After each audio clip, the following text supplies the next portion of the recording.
જય મહારાજ, નમસ્તે.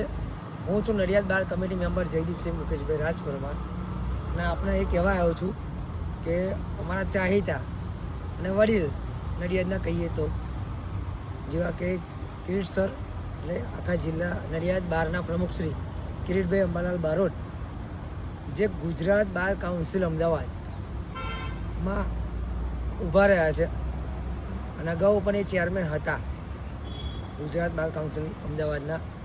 ઘણા બધા વકીલોને મદદ કરી છે, ઘણા બધા વકીલોને સફળતા અપાવવા માટે સપોર્ટ આપ્યો છે. ઘણા બધા વેલફેર ફંડ માટે બહુ જ સપોર્ટ સરે કર્યો છે. બસ આ વિડીયો બનાવવા પાછળનું મોટું કારણ એ જ હતું કે જે સર અમારા કિરીટ સર ઊભા છે, એમને બનતા તમામ બારોમાંથી સારા એવા મત મળે અને સારી રીતે જીતે એવી આપ સૌને એક વિનંતી છે અને પ્રાર્થના છે. અસ્તુ. જય મહારાજ, જય માતાજી.